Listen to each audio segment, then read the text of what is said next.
Hey, thanks for watching, whether you're live or watching this pre-recorded. I'm Justin Dunham. I'm the founder of Aircule. Aircule works on content systems for B2B companies that want to build high performance, high velocity content marketing operations.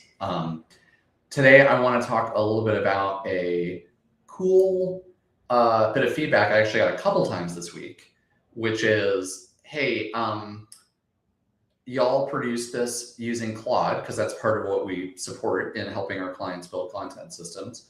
How is this output so good? All the stuff I usually do doesn't look this good. And I heard this a couple of times this week, and I thought it makes sense to chat about it a little bit. One thing I want to say before I start, and I'll walk you through some very simple prompts. I'll walk you through how we think about this, is that writing with LLMs is really important skill for writers to develop. And I'm going to put a little banner up there just so kind of memorialize that. There we go. It should show up. So this is super important. And that's part of what I want to talk about today is writing with LLMs is a little bit different from writing something from scratch. And it's an important thing. And one of the things we'll talk about today is how that all fits in and how to think about that. So that's the number one point I want to make. And the other thing I want to do is, excuse me, talk about, how I approach that. And I'm going to write a sort of live blog post together to show you about how to think about that. So why did that get hit? Okay, great. Let's change the timer there. Can't seem to do it. Okay, cool. So let's talk about writing with LLMs first, before I kind of go into the actual details of how we approach this. Writing with LLMs is really different and new. It's not exactly the same as writing from scratch.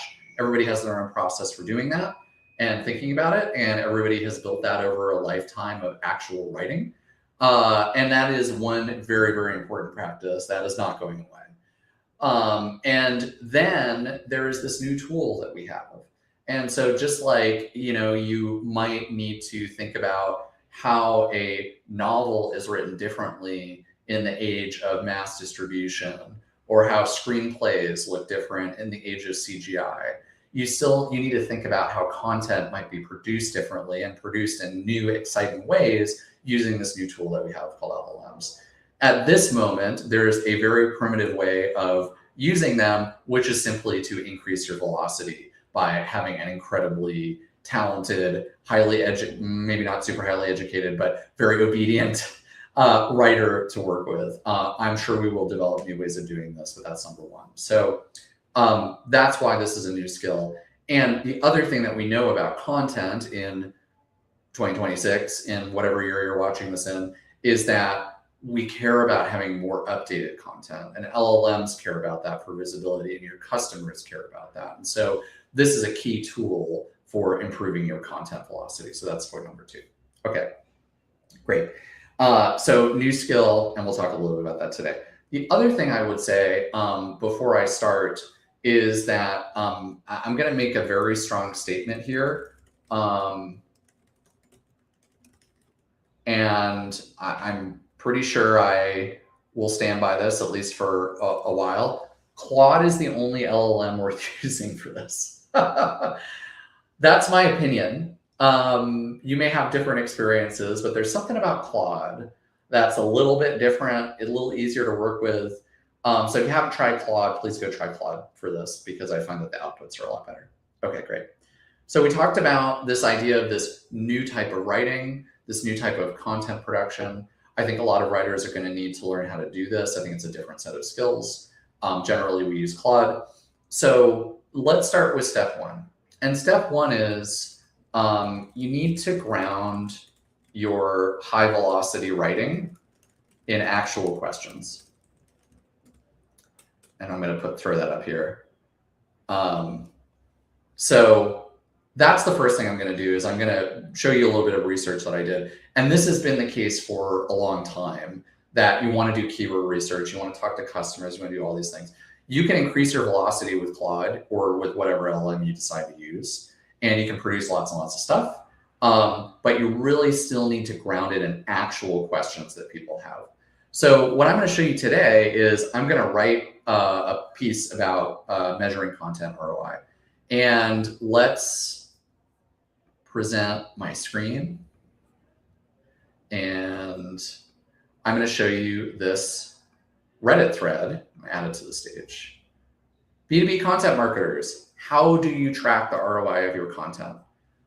So let's write an article about this. Like, this is a real question that people have. We spend a lot of time with clients surfacing these questions, whether it's from search data or Reddit or wherever else, and then helping them answer them. But let's start with this. Great. Okay. So the article today will be called How to Measure the ROI of Content, which is something a lot of people have talked about, and we'll talk about that too. So that's step one, is do actual research on real questions. And let's throw that up on the screen. And this is an example of how to do that, is to go to Reddit, but you can also do keyword research and all this other stuff. Okay, so now let's go look at Claude. And I put my prompt in here. Now let me get Claude open. And I will clean up the formatting here. And we'll show this one again. Claude is the only LLM worth using for writing. So the formatting here is not great, doesn't really matter. But let's walk through all the bullets that I use when I'm writing the very first draft of this stuff. And there's a few interesting things in here. There's a few things that don't matter at all that I'm just used to using. So the first thing is a really clear instruction, right? Please write an article called this. You'll notice that I did not ask the LLM to come up with the title. I came up with the title based on my research, and that is really important. So when we see LLMs come up with their own titles, they are doing spicy autocomplete. They're making stuff up. Even if you ask them to ground it in data, they're going to tell you they're grounding it in data, and they're not. So actually coming up with the title is still an important job for you, is to decide what that's going to be. Now you can change it later. Coming up with the title is an important job. Don't outsource it. You can change it later. You know, you can see how the article turns out, but you want to give LLMs that guidance, and that's a really important part of what you'll do. That's one. And you'll see, as you remember, I grounded it in that Reddit question. Number two is, if I go down this list, I usually say 1,150 words. You can try whatever you want. I don't know that this matters that much. I do not ask Claude to write a magnum opus. Fellow Latin nerds may be aware that the plural of opus is opera, magna opera, but I don't ask Claude to do that. I also don't ask it to write something super short. I think this gives a good amount to work with, but this is probably the most important thing here. The next thing I say, though, is source material and cross-links from Hercule.com or from your own site and use their POV. Now, this is really important because it points to why human writers won't be replaced, which is if you don't have a POV that an LLM can draft off of, your content is going to be much worse. So you need to invest some non-LLM time developing a POV and exposing it. So I'm going to put up here, your content is going to be much worse. Don't outsource this either.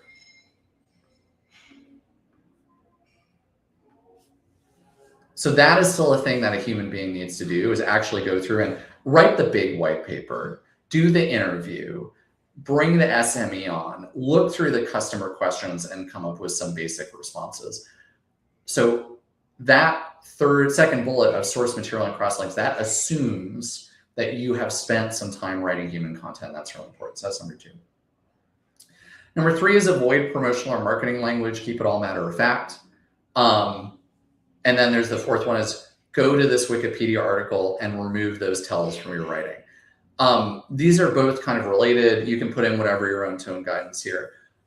This Wikipedia article is really interesting for a couple of reasons. So one is Wikipedia keeps this up to date, and I'm going to share it with you. And go check this out. It's kind of cool. They've spent a lot of time thinking about, what stuff shows up in AI writing. And like I said, it's kept up to date. Now, there's a little wrinkle here with this instruction in our prompt, which is Wikipedia blocks Claude. So Claude will immediately tell you it can't read this. That is actually fine, because what Claude will often do is then go and try to figure out what was in that article and get some good advice. So there's probably a better instruction to give here. Probably we should maintain our own list, or you should maintain your own list of things that are annoying putting in your style guide. But for now, this actually seems to work pretty well. And when it doesn't work, I give it the instruction again later, and that's great. And this actually makes a big difference. Don't write like you're expecting to write. Pay attention to those cues and take them out. Take out the em dashes, but take out the language that doesn't really make sense. So that's one that is surprisingly effective.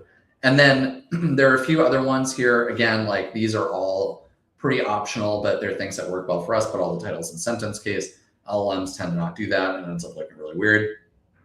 Use two bulleted lists. Why two bulleted lists? Because you don't want, and LLMs don't have enough judgment to know how to mix things up. So sometimes you just need to give them a number. And I'm going to write that here as like a little note. LLMs don't have the judgment to mix things up. Sometimes you need to give them a number.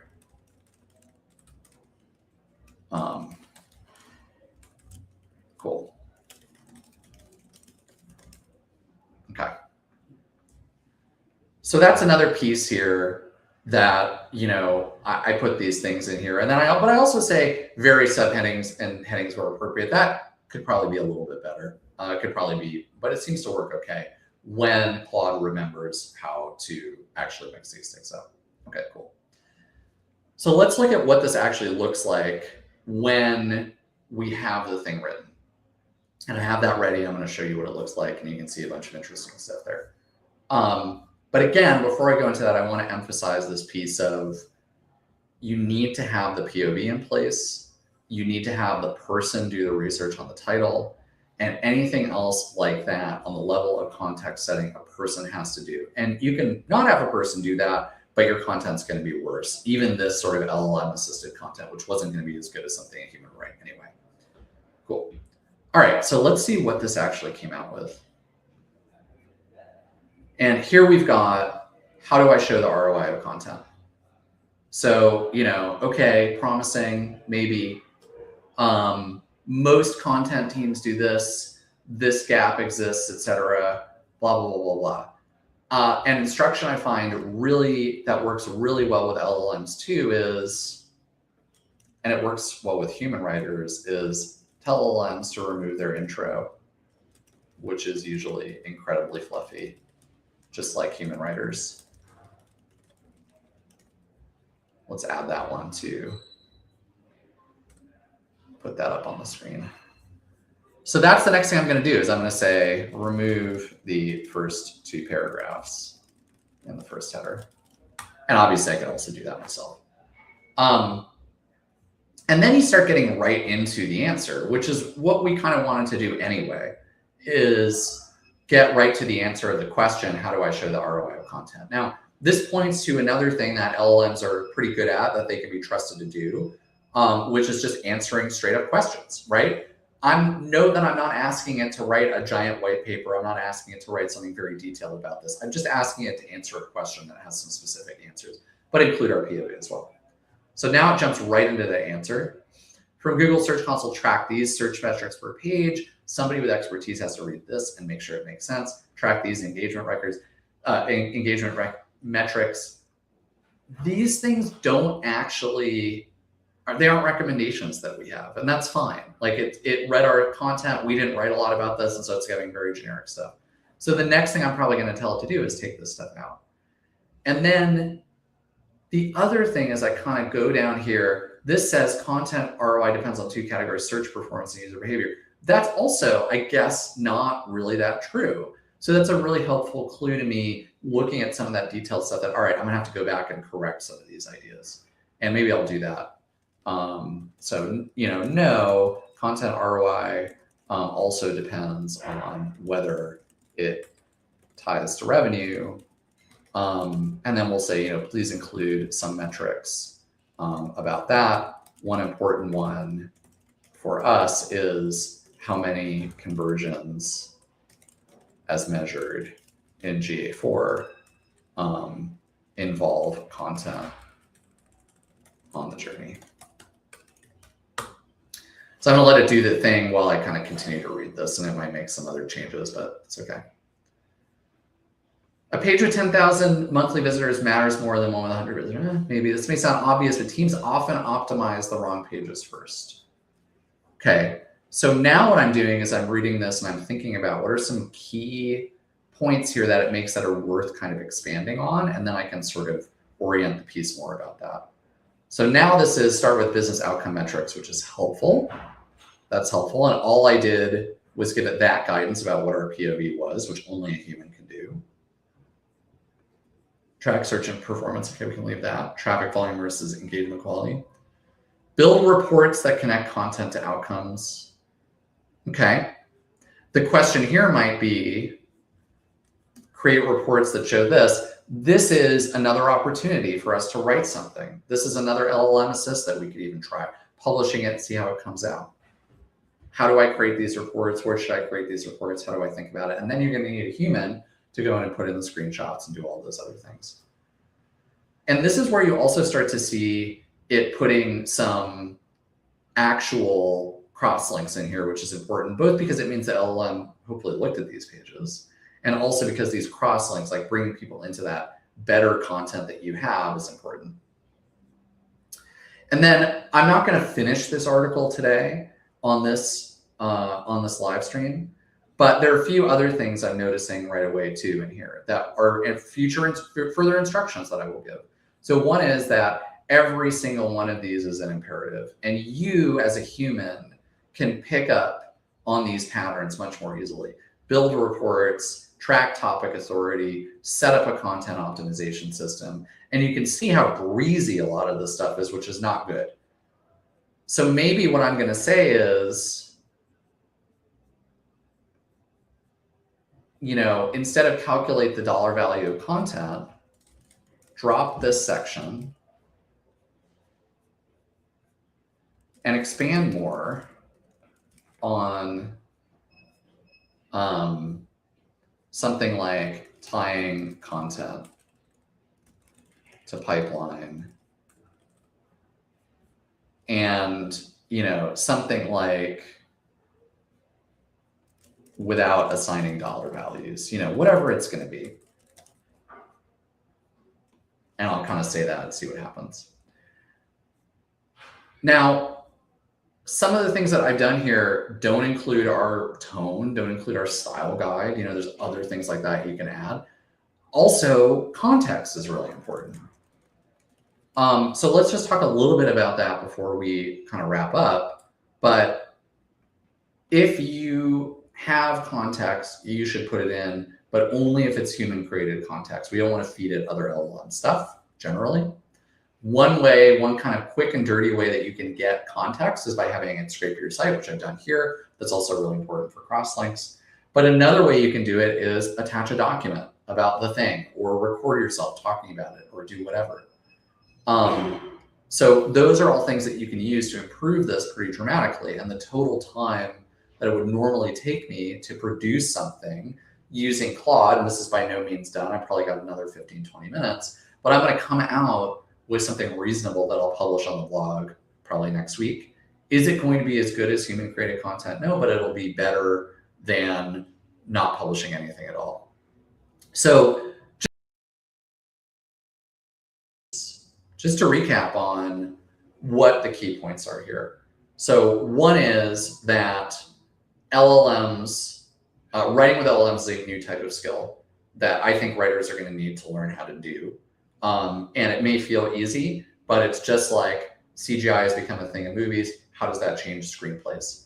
Whenever automation and mechanization enters in creative process, we have to figure out how to cope with it. And this is an important thing to have. And it's important because we are going to want to increase velocity because our competitors are increasing velocity and there's higher expectations there. And because it also lets us extract more of our thoughts about why we create the product and what our brand is and what our ideas are. So it's a big opportunity in addition to something we have to do competitively. So that's one. Two is that LLM content, there are things, the reason this is a new skill, writing with LLMs, is there are things that humans still really need to do. Human has to decide what the title is. Don't take an LLM suggestion for this. And it has to be grounded in real questions and real research. Don't ask an LLM to suggest a bunch of stuff based on research because it probably won't work that well. It'll look like it works well, but probably not.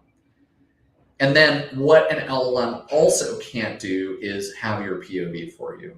And so investing in producing some actual things with your actual POV that are not written just with an LLM, that maybe have a little assistance, but it's a little bit different, is really important so that your LLM can create something differentiated for you as part of this particular program. LLMs don't have the judgment to mix things up. So sometimes you need to give them very specific instructions. And if I go back to my kind of initial prompt, that's where the use two bulleted lists comes in. And then the other thing is LLMs are smart enough if you tell them what the signs of AI writing are to go back and remove that. And you as a human are smart enough to recognize those patterns and make sure that they are taken out of the final content, whether it is using em dashes or not, or using them injudiciously, or flowery language, or repetitive headlines, or whatever it is. So your editorial judgment still really matters.